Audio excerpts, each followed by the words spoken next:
धुळे शहर bus stand main या ठिकाणी काही अंतरावर बाबासाहेब आंबेडकर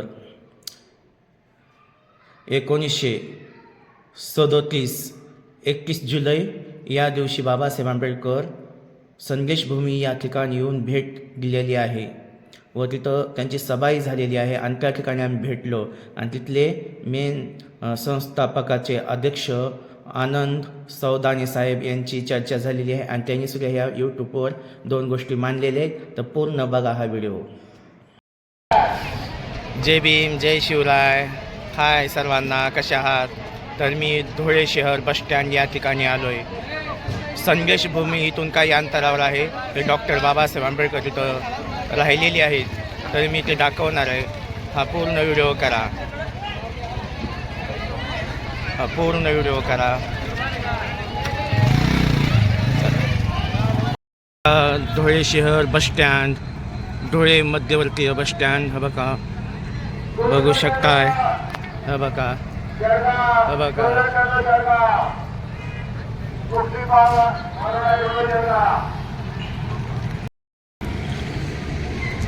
हा बघा, संदेशभूमी या ठिकाणी डॉक्टर बाबासाहेब आंबेडकर पदस्पर्शाने पावनभूमी हे बघू शकता. हे बघा, आता चला मध्ये प्रवेश करत आहे. बघा पूर्ण. आणि हे बघा, हे रूम आहे. डॉक्टर 31 जुलै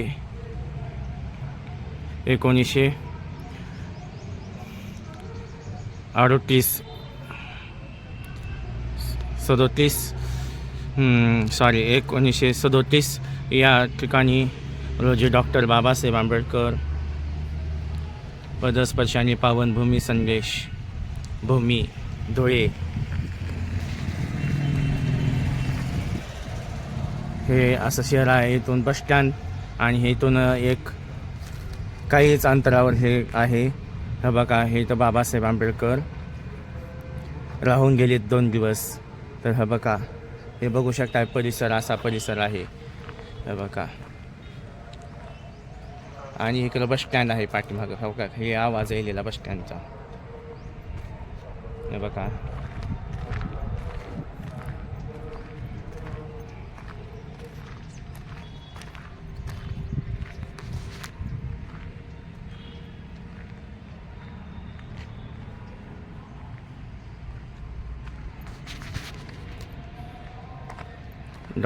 भारतरत्न डॉक्टर बाबासाहेब आंबेडकर संदेशभूमी. बघा, किती छान, किती सुंदर असं वातावरण आहे. बघू शकताय.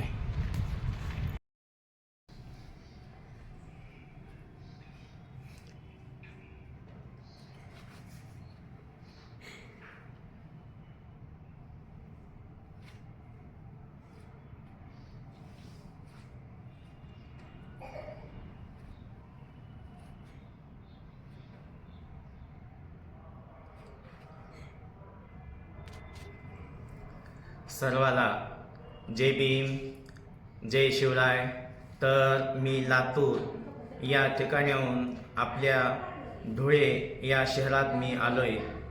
तर प्रथमतः डॉक्टर बाबासाहेब आंबेडकर संदेशभूमी या ठिकाणी बाबासाहेब आंबेडकर येऊन गेले. तर या ठिकाणी या संदेशभूमी या ठिकाणचे संस्थापक अध्यक्ष साहेब आमचे खरं आनंद सौदाने हे खरोखरच आहेत. तर ते आम्हाला 2 गोष्टी सांगावं. तर साहेब जय भीम. जय भीम. जय भीम, जय भीम. तर जय भीम, नमो बुद्धाय. मी आनंद सैंदाने, डॉक्टर बाबासाहेब आंबेडकर संदेशभूमी संरक्षण आणि संवर्धन कृती समितीचा प्रमुख. या ठिकाणी डॉक्टर बाबासाहेब आंबेडकर हे 31 जुलै 1937 रोजी धुळ्यामध्ये कोर्टाच्या कामानिमित्त आले असता कार्यकर्त्यांनी त्यांना या शासकीय विश्रामगृहामध्ये, अर्थात त्यावेळेचे ट्रॅव्हल्स बंगलो आणि आत्ताची आंबेडकरी अनुयायांनी या भूमीला संदेशभूमी असं नामकरण केलेलं आहे. अशा या संदेशभूमीमध्ये बाबासाहेबांचे पदस्पर्श लाभले, बाबासाहेबांचं वास्तव्य लाभलं. या वास्तवाला आम्ही शासन स्तरावर या भूमीला आम्ही राष्ट्रीय स्मारक म्हणून घोषित करावं याकरिता एक जनआंदोलन उभं केलेलं आहे. आणि डॉक्टर बाबासाहेब आंबेडकर 31 जुलै 1937 आणि 17 जून 18 जून 19 जून 1938 हे 3 दिवस देखील बाबासाहेब आंबेडकर या वास्तूमध्ये थांबून गेलेले आहेत. म्हणून बाबासाहेबांच्या या पदस्पर्शाने पावन झालेल्या भूमीला राष्ट्रीय स्मारकाचा दर्जा द्यावा याकरिता संदेश भूमी संरक्षण आणि संवर्धन कृती समिती संघर्षशील आहे.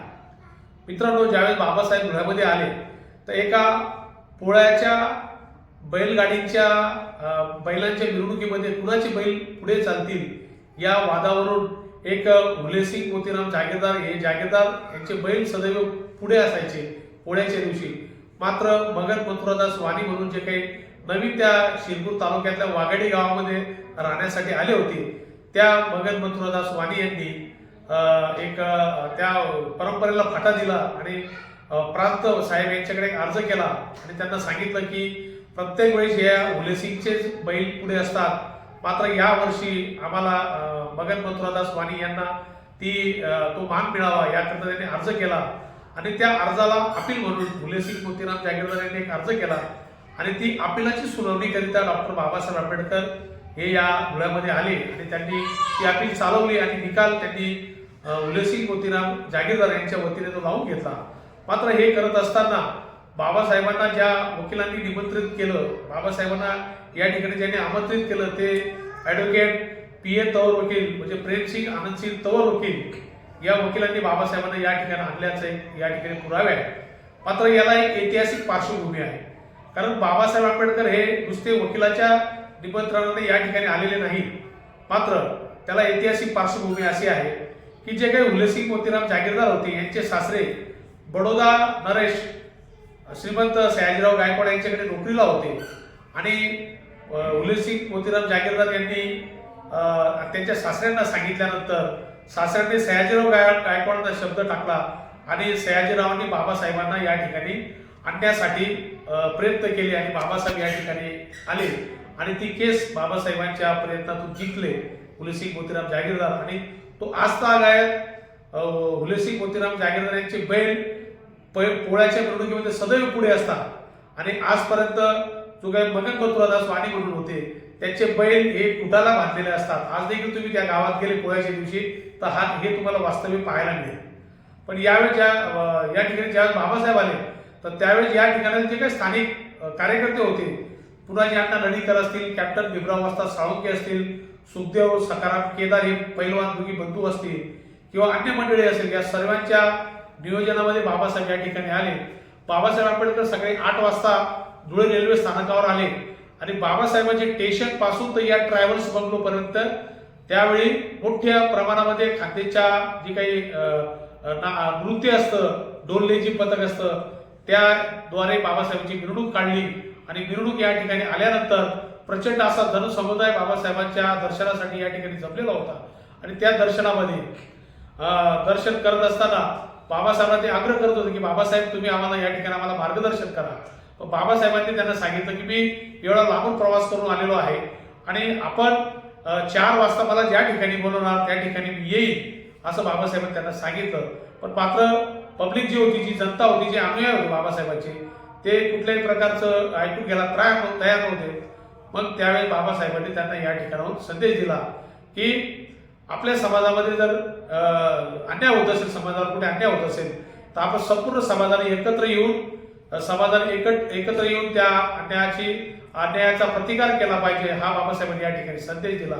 त्याचबरोबर बाबासाहेबांनी या ठिकाणी सांगितलं की तुम्ही शीलवान महिलांना फार मोठा मान आहे, या जगामध्ये मान मिळतो, म्हणून आपण आपल्या महिलांनी चांगलं पातळ साडी नेसली पाहिजे, दागदागिने घालताना सोन्याचे दागदागिने घातले पाहिजे, स्वच्छता ठेवली पाहिजे किंवा जे काही तुम्ही गाव करता ते गाव करणं आपण बंद केलं पाहिजे, असा संदेश बाबासाहेबांनी या ठिकाणी दिलेला आहे. आणि महत्वाचा जो काही संदेश बाबासाहेबांनी या धुळ्यामधून दिलेला आहे तर बाबासाहेब आंबेडकर असे म्हणतात की तुमच्या संघटनेच्या शाखा ह्या प्रत्येक गावामध्ये एक शाखा तुमची असली पाहिजे आणि त्या शाखेमधून 10 रुपयाचा फंड तरी महिन्या काठावर तुम्ही संघटनेला दिला पाहिजे, असं बाबासाहेब आंबेडकरांनी आपल्या समाजाला या खाद्याच्या भूमी धुळ्यातून समाजाला संदेश दिला. म्हणून आम्ही या वास्तूला बाबासाहेबांच्या पदस्पर्शाने पावन झालेल्या वास्तूला आम्ही संदेश भूमी म्हणून आम्ही संपूर्ण महाराष्ट्रात जिल्ह्यात संपूर्ण देशामध्ये आम्ही ही एक आंदोलन पसरवत आहोत आणि जास्तीत जास्त लोकांनी आमच्या सोबत या आंदोलनामध्ये सहभाग होऊन या वास्तूला कसं राष्ट्रीय स्मारकाचा दर्जा मिळेल. कारण फडणवीस मुख्यमंत्री असताना आणि राजकुमार बडोले हे समाज कल्याण मंत्री असताना त्यांनी एक शासनाने जी.आर. काढला की 14 ऑक्टोबर 2017चा जी.आर. आहे. त्याच्यामध्ये स्पष्ट उल्लेख केलेला आहे की ज्या ज्या वास्तूंमध्ये बाबासाहेब आंबेडकरांचं वास्तव्य लाभलं असेल, ज्या ठिकाणी बाबासाहेबांचं आंदोलन झालं असेल, पदस्पर्श झाला असेल, अशा सर्व वास्तूंना स्मारकाचा दर्जा देऊन त्याला तीर्थक्षेत्राचा दर्जा मिळून त्याचा विकास केला जाईल असं शासनाने 14 ऑक्टोबर 2017च्या शासन निर्णयामध्ये म्हटलेलं आहे. त्याच आधारावर आम्ही शासनाकडे ही मागणी करत आहोत की या वास्तूला शासनाने लवकरात लवकर स्मारक घोषित करावं आणि या ठिकाणी बाबासाहेबांचं भव्य दिव्य असं एक खानदेशातलं एक स्मारक निर्माण करावं हीच मागणी आमची आहे आणि आपण देखील या आंदोलनामध्ये सहभागी व्हाल हीच अपेक्षा करतो. जय भीम, जय भारत. जय भीम. खूप छान सांगितले. तर खरोखरच या ठिकाणी साहेबांनी आम्हाला सांगितले तर खरोखरच आम्ही लातूर या ठिकाणी येऊन आलो तर आमचं भाग्य समजतो. या ठिकाणी बाबासाहेब आंबेडकर यांचे पाय लागले, तर पदस्पर्शाने हे भूमी झाली आणि या ठिकाणी सर तुम्ही जे सगळ्या गोष्टी सांगितले तर खूप या ठिकाणी आलो, आम्हाला आनंद झाला. जे आमचे दादा मोरे साहेब असतील, आमचे सैदानी साहेब अध्यक्ष किंवा ते दादा मोरे साहेब, तर खरोखरच यांनी साहेबांनी आम्हाला चांगलं मार्गदर्शन केलं. तर ऐका आणि या ठिकाणी खरोखर शासनानं सुद्धा एवढी दखल घ्यावी आणि इथं स्मारक व्हावं एवढं बोलतो आणि जास्तीत जास्त व्हिडिओ पोहोचवा. जय भीम सर्वांना. जय भीम.